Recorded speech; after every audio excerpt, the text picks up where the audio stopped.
Hello students, इस video में हम सॉल्व करेंगे क्लास 9th एनसीईआरटी चैप्टर 1 का एक्सरसाइज 1.5। पर उसके लिए कुछ पहले हमें लॉ ऑफ एक्सपोनेंट खबर होनी जरूरी है। देखो, जो हमने पहले भी पढ़े हुए हैं 7th और 8th में। देखो, सबसे पहला लॉ आता है a to the power m multiplied by a to the power n। यहाँ पे ए हमारा बेस है और पहले वाले में m और दूसरे वाले में n एक्सपोनेंट है।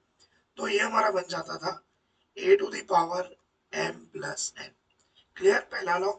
दूसरा, a to the power m divided a to the power n, ये बन जाएगा a to the power m minus n। यहाँ एक कंडीशन होनी चाहिए, m should be greater than n। Third है a to the power m multiply b to the power m, this becomes a into b whole to the power m। Clear. Fourth है, मान लो a to the power 0 is always 1, ये भी हमें याद रखना है। फिर फिफ्थ है a to the power m whole power n becomes a to the power m into n यानी mn। फिर सिक्स्थ आता है 1 upon a to the power minus m। इसको पॉजिटिव करने के लिए हम इसका लेंगे reciprocal, so it will become a to the power m। इतने बेसिक लॉ अगर आते हैं तो एक्सरसाइज 1.5 बहुत इजीली सॉल्व हो जाएगी। ठीक है, आओ तो स्टार्ट करते हैं एक्सरसाइज 1.5। ठीक, देखो, पूछा है फाइंड। फाइंड यानी हमें यहाँ पे वैल्यू पता लगानी है। फर्स्ट है 64 टू द पावर 1 बाय 2। अब यहाँ देखो, यहाँ पे हमें वैल्यूएट करना है। 64 की पावर है 1 बाय 2। मैं आपको एक चीज बताता हूँ, जो पावर है, पावर एक फ्रैक्शन के तरीके से दिया है। फ्रैक्शन में जो डिनोमिनेटर है 2, वो आपको एक हिंट देगा। हिंट क्या? यानी कोई ऐसा नंबर जिसका स्क्वायर 64 हो वो ढूंढो। वो क्या है? 8 का स्क्वायर। तो हम यहाँ लिखेंगे, देखो, 8 का स्क्वायर। मैं इसको दो तरीके से करके बताऊंगा। ठीक है, ये आ गया 8 स्क्वायर होल पावर 1 बाय 2। तो ये हो गया a to the power m to the power n. तो हम क्या करेंगे, a to the power m into n. तो ये हो जाएगा 8 पावर 2 मल्टीप्लाई बाय 1 बाय 2। तो 2 2 कैंसिल आउट हो गया बेटा, हमें बचा 8 to the power 1 which is nothing but 8। ठीक है, और एक दूसरा तरीका देखो, क्या हम क्या कर सकते हैं, 64 के फैक्टर्स निकालेंगे, फैक्टराइजेशन। ठीक है, 232 जा, 216 जा, 28 जा, 24 जा, 22 जा, और ये आ गया 21 जा। ठीक है, अब 2 देखो कितनी बार आ रहा है, 6 टाइम्स। यानी 64 की जगह हम लिख देंगे 2 to the power 6 whole power 1 by 2। सही है, तो ये हो जाएगा 2 to the power 6 into 1 by 2, क्योंकि a to the power m whole power m, a to the power m n हो जाएगा, मल्टीप्लाई हो जाएंगे। तो ये देखो यहाँ से कट हो जाएगा, 2 1 जा, 2 3 जा। So my final answer will be 2 to the power 3 which is nothing but 8। देखो, दोनों में आंसर सेम है। यानी जो पावर है, पावर अगर फ्रैक्शन है ना, तो उसका डिनोमिनेटर हमेशा आपको हिंट देगा। जैसे सेकंड क्वेश्चन देखो, सेकंड में हमें बोला है 32 टू द पावर 1 बाय 5।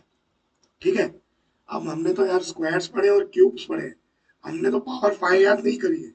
तो हम क्या करेंगे, 32 का फैक्टराइजेशन करेंगे। 2 टू द पावर 5 होता है 32।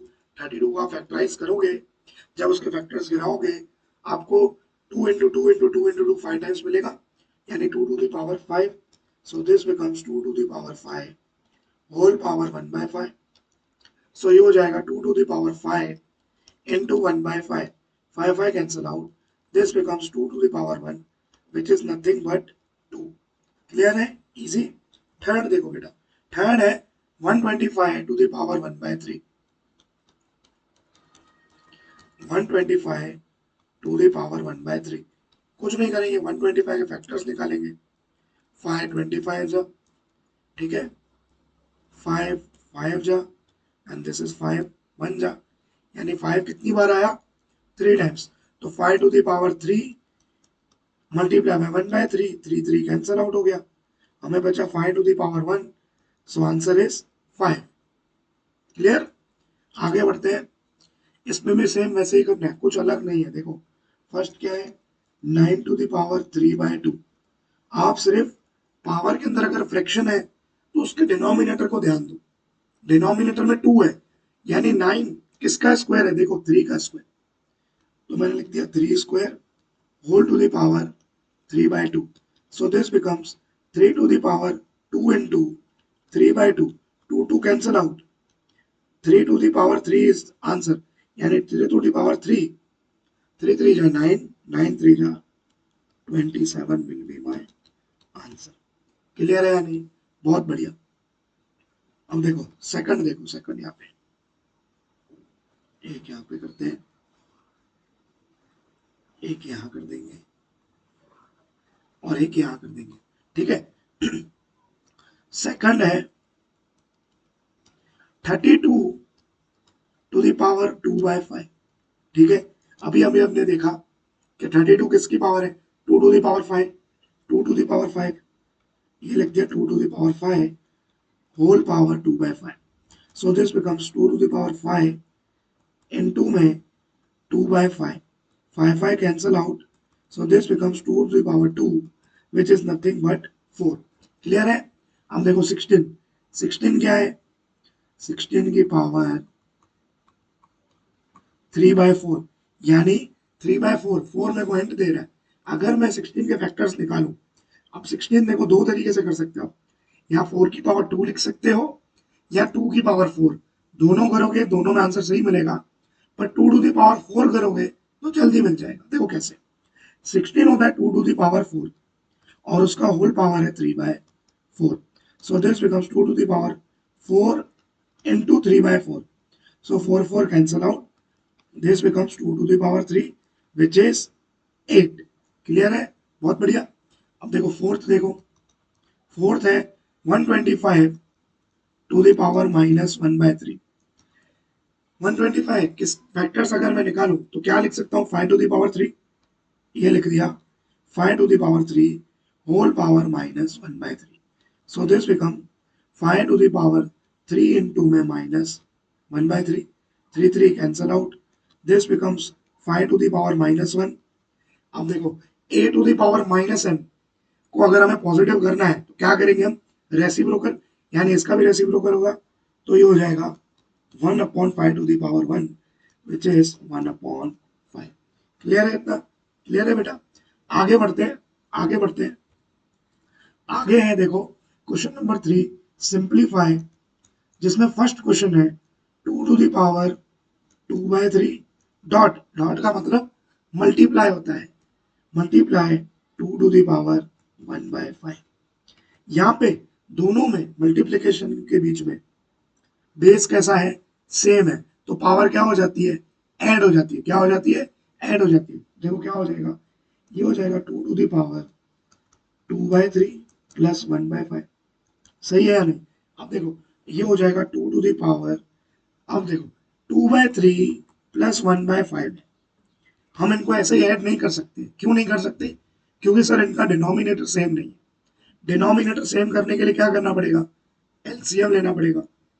अब 3 और 5 का एलसीएम क्या आएगा, 15, यानी इसको मैंने मल्टीप्लाई किया 5 से, इसको 5 से, तो ऊपर मेरे को मिला 10 प्लस 5 को 15 बनाना है, किससे मल्टीप्लाई करेंगे, 3 से, तो ऊपर मेरे को 1 into 3 3 और नीचे 5 3 या 15, कंबाइन मैंने 15 लिख दिया, मेरे को मिला क्या, 13/15। क्लियर है ये देखो यहाँ पे मैं डायरेक्ट यहाँ पे ऐसे करके 15 और मैं 10 प्लस 3 लिख देता हूँ, इरेजर लेके इसको हटा देता हूँ। आपको ये रफ में करना है, ये आपको रफ पेज में करना है, ठीक है। तो यहां से हो जाएगा ये 2⁻13/15 and this is your final answer. Clear? बहुत बढ़िया। सेकंड देखो बेटा, सेकंड में क्या पूछा है, सेकंड में है 1/3 होल, अच्छे से करो यार ऐसे, हाँ, होल टू द पावर 7। कुछ नहीं, ये जो पावर 7 है 1 को भी दे दो और 3 की पावर 3 को भी दे दो, तो देखो ये हो जाएगा 1 टू द पावर 7 और 3 to the power 3 into 7, 3 into 7, power की पावर मल्टीप्लाई होती है, 3 इंटू 7 क्या बन जाएगा 3 टू द पावर 21। अब 1 टू द पावर 7 क्या होगा 1 और 3 टू द पावर 21 को आप एज इट इज लिखो, ये आ गया आपका आंसर, खत्म, इतना इजी, बढ़िया। थर्ड देखो बेटा, थर्ड में क्या पूछा है 11 to the power 1/2 whole divided 11 to the power 1/4। यहाँ पे अगर डिवीजन के बीच में मैं देखूं कॉमन क्या है, कॉमन है 11 बेस है, बेस कैसा है 11, दोनों में बेस सेम है, तो पावर क्या होगी माइनस, तो ये हो जाएगा 11 to the power 1/2 minus 1/4।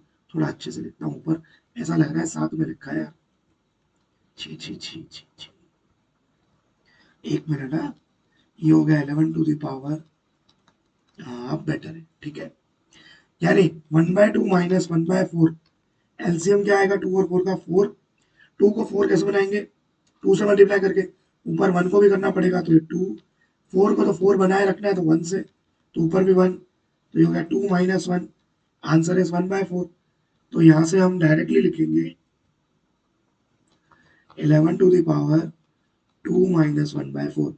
So this becomes 11 to the power 1/4 and this is our final answer. Eraser लेके इसको मैं रफ कर देता हूँ, ठीक है। अब देखो फोर्थ है, फोर्थ ऐसे ही डराने को दिया है, कुछ आया नहीं उसमें खास, 7 to the power 1/2 into 8 to the power 1/2, कुछ नहीं है।